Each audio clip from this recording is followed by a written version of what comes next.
জানো তো, মা বাবা ছোটবেলা থেকে যখন সন্তানকে মানুষ করে, সেই সন্তানের প্রতি সেই মা বাবার কিন্তু অনেক আশা থাকে। আশা এটা থাকে যে বড় হয়ে হয়তো মা বাবার স্বপ্নটাকে তারা পূর্ণ করবে। কিন্তু আমি এটার সাথে সাথেও এটাও মনে করি যে এখন যে দিনকাল পড়েছে, নিজের কোনো কিছু ছেলে মেয়েদের ওপর চাপিয়ে না দিয়ে তাদেরকে তাদের ওয়েটা বেছে নিতে দাও, যে তারা কোনটাকে পছন্দ করে, কোনটাতে তারা কমফোর্টেবল, সেই অনুযায়ী। আমি যদি বলি তুই ফুটবল কর, হয়তো আমার ছেলের ফুটবলটা পছন্দ না, তাহলে সে শুধুমাত্র আমার কথা মেনে জোর করে সেটা শিখবে, তাই তো? হয়তো তার ভালো লাগছে না, ঢুকে গেলেও তার হয়তো ইচ্ছা করছে না, ছেড়ে দিতে চাইছে, সেটা আলাদা বিষয়। বাট জিনিসটা যদি ওদের মন মতন হয়, যেমন আমার বড় ছেলে ফুটবল খেলতে ভীষণ ভালোবাসে, তো ওকে আমি তার মতন ছেড়ে দিয়েছি যে তুই কর। যদি কিছু করতে পারে সেটা তার একটা অ্যাচিভমেন্ট। ও কিন্তু ফুটবলটা মন দিয়ে করে, ভালোবেসে করে।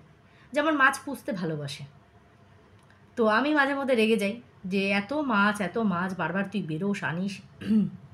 ও ভালোবাসে, ওর মধ্যে সেই একটা এক্সাইটমেন্ট আমি চোখে মুখে দেখতে পাই যখন ও বলে, মা আজকে মাছের খাবার আনতে যাবো, মা আজকে এইটা আনতে যাবো, মা আজকে নতুন মাছ এসছে।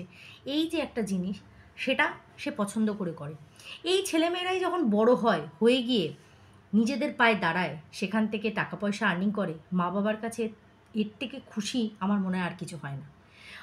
আর এই বিষয়টা যদি ছেলে সন্তানের থেকে কন্যা সন্তানের হয়, মা বাবা আরও খুশি হয়, অবশ্যই আরও খুশি হয়। এই কথাটা বলার আমার অনেকগুলো রিজন আছে। তার আগে বলি, welcome back to my channel. কেমন আছো তোমরা সবাই? আশা করি সবাই ভালো আছো, আমিও ভালো আছি। দিনের সেকেন্ড ভিডিও নিয়ে চলে আসলাম তোমাদের কাছে। তো যেটা বলছিলাম যে সেই আর্নিংটা যদি আহ, পুরুষ সন্তানের জায়গায় কন্যা সন্তান করে, পুত্র সন্তানের জায়গায়, তাহলে বাবা মার আরও যেন গর্বে বুক ফুলে ওঠে যে এটা আমার মেয়ে না, এটা আমার ছেলে। তো আর আমরা মেয়েরাও খুব খুশি হই, জানো তো। কারণ আমাদের না একটা মানে একটা গণ্ডিতে আমাদের কোথাও না কোথাও বেঁধে দেওয়া হয় যে তুমি বড় হচ্ছ, পড়াশোনা শিখছো। বেশিরভাগ তো আমরা দেখো পড়াশোনা শিখেও বাইরে গিয়ে আমরা জব টব কিছু করে উঠতে পারিনি নিজেদের ইয়ে অনুযায়ী। তো সেখান থেকে দাঁড়িয়ে আমরা এই ওয়াইটিটাকে একটা আর্নিংয়ের জায়গা বেছে নিয়েছি। সে আমাদের প্রত্যেকের একটা আলাদা আলাদা ক্রাইটেরিয়া আছে।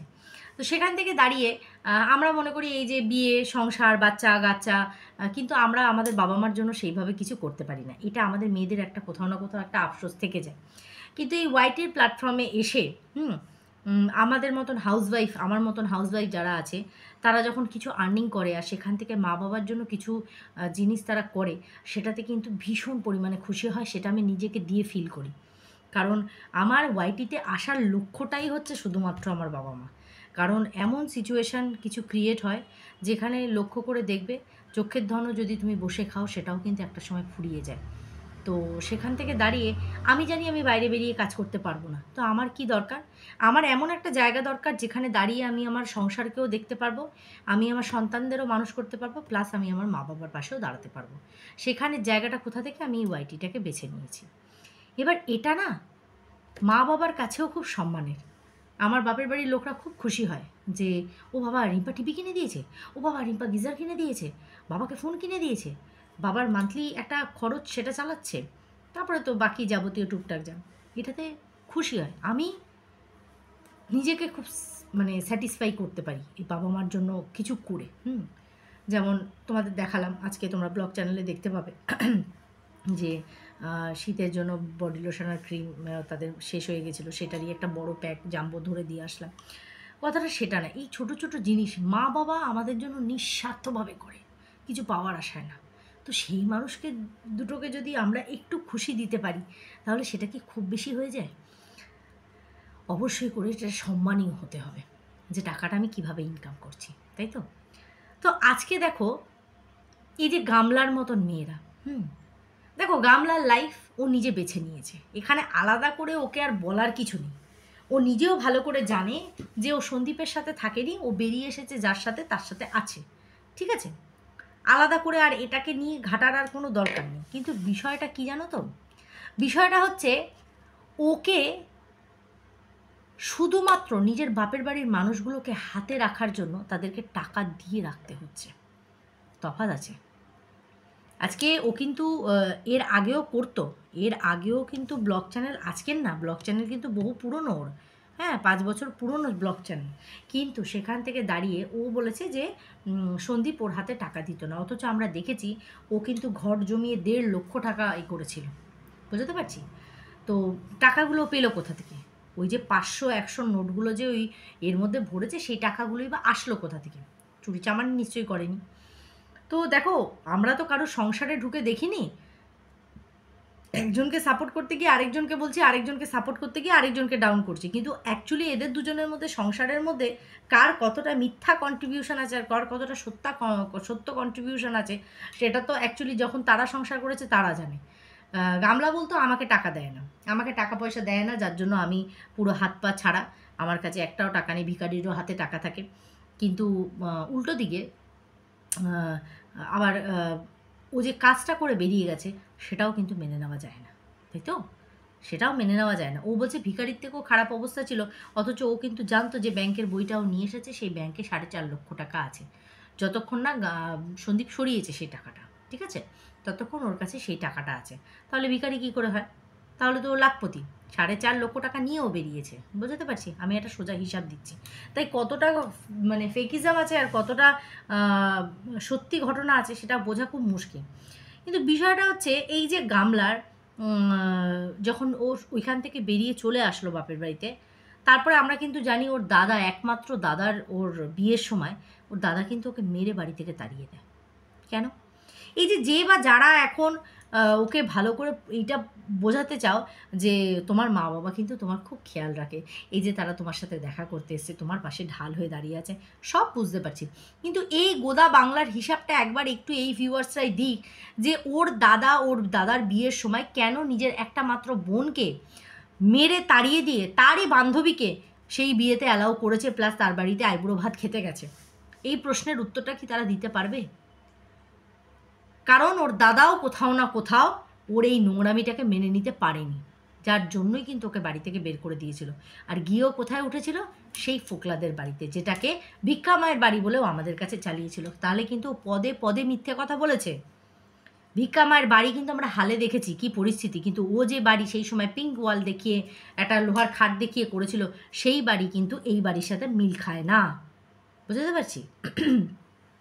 তো সেই সময় ওর দাদা হয়তো সত্যি পছন্দ করছিল না, যে রিজনটা দিয়ে ও বাড়ি থেকে বেরিয়ে এসেছে, যার জন্যই ওর দাদা কিন্তু অ্যালাউ করেনি যে তুই আমাদের বাড়িতে থাকবি। এটা তো একটা সবচেয়ে বড় ভাইটাল পয়েন্ট।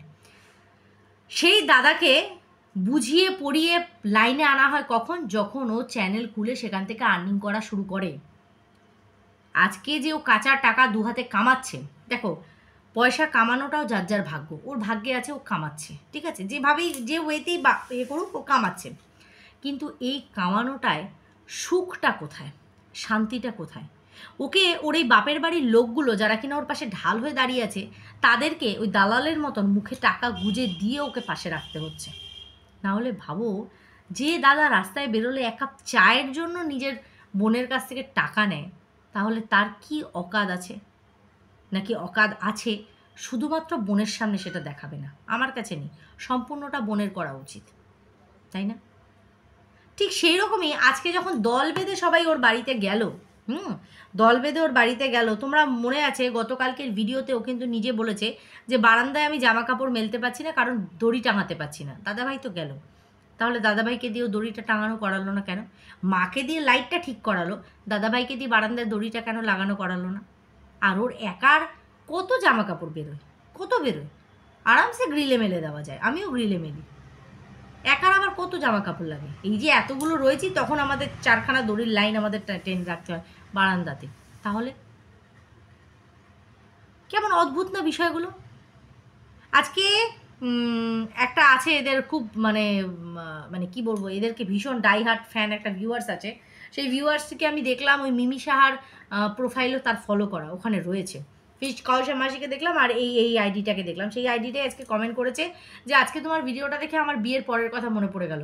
আমার হাজব্যান্ডও যখন কাজে যেত, আমিও তখন না একা থাকতাম, জানো তো? তো আমার খুব খারাপ লাগতো সেই সময়।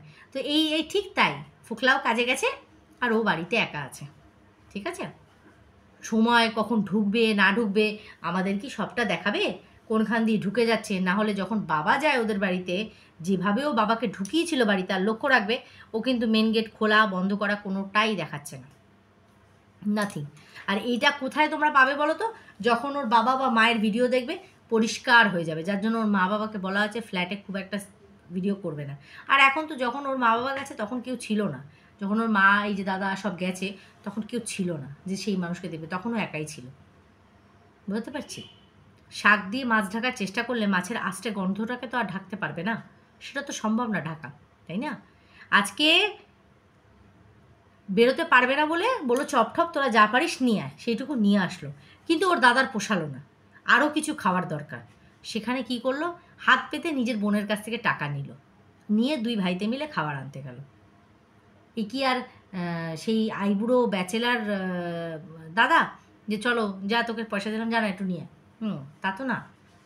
একটা বিবাহিত পুরুষ রীতিমতন, যার একজন স্ত্রী আছে, অ্যাকচুয়ালি বোনের কাছে ও টাকা বের করবে না, নাহলে টুকটাক যা ভাড়া যাচ্ছে ঠিক আছে, এনাফ, বাবার ঘাড়ে খাচ্ছে, ওই টাকাটুকু ওর লাগে, ঠিক থেকে যায়, কিন্তু ও খরচ করবে না। তার মানে গামলাকে এদেরকে দিয়ে এদেরকে স্যাটিসফাই করে রাখতে হচ্ছে, ওদের পেছনে টাকাটাকে ইনভেস্ট করতে হচ্ছে। যদি আমি ইনভেস্ট করি দেন বাপের বাড়ির লোকজনের মুখে একগাল হাসি, সুন্দরভাবে তারা প্রেজেন্টেবল হয়ে আমার ভিডিওতে আসবে। বুঝতে পারছি? সোজা সাপটা এটা হিসাব। যদি এই হিসাবটা না থাকতো, যত যাই হয়ে যাক না কেন, ওর দাদার একমাত্র দাদার বিয়েতে যেখানে কিনা ওর প্রাণের বান্ধবীকে ওখানে অ্যালাউ করেছে, ওকে করেনি। বুঝতে পারছো তো বিষয়টা? সেখানে দাঁড়িয়ে ও বলছে যে দিলাম দুই ভাইকে পয়সা, যা খাবে খাক। কী নিয়ে এসছে? মোমো নিয়ে এসছে, চিকেন পকোড়া নিয়ে এসছে। আরে আলুর চাপে কি আর পেট ভরে? দাদার যেটা বাজেট দাদা সেইটুকুই নিয়ে এসছে, এবার বোনের মোটা বাজেটের কাজটা করতে হবে না? মানে টাকা অনুযায়ী গামলার মনোপুত হয়নি, চিকেন পকোড়াগুলো ডালের বড়ার মতন হয়ে গেছে। লাস্টেও কি বললো? লাস্টে ও গিয়ে দালালের মুখে ধাড়াম ধাড়াম করে দুটো জুতো, বেনারসের বাইজির মুখে ধাড়াম ধাড়াম করে চারটে লাথি, আর ফেস কষা মাসি সেফ খেলছে, সেফ খেলছে, ঠিক আছে? তো সেখান থেকে দাঁড়িয়ে এদের দুজনের মুখে ক্যাটকে দিয়ে লাথি মেরে দিয়ে গেল যে বাচ্চা যখন আমি দেখব আমি তখন ডেটটা ঠিক জানাবো, কারণ মাথা ব্যথাটা আমাদের নেই, মাথা ব্যথাটা এদের বেশি, দালালের মতন পাবলিক আর এই বেনারসের বাইজির মতন। তো ও বলছে যে যেদিন আমি বাচ্চাকে দেখা করতে যাব সেদিন তোমাদের ভিডিওতে দেখিয়ে দেবো। 24 তারিখ তো আজকে সারাটা দিন রবিবার, রবিবারে কখনো কোর্ট খোলা থাকে না। তাহলে পরিষ্কারভাবে ও সুন্দরভাবে এটা বুঝিয়ে দিল, আর তোদের নাম ঘুণাক্ষরেও নিল না রে, নিজেদের ভিউয়ার্সদের ওপরে চড়িয়ে দিল।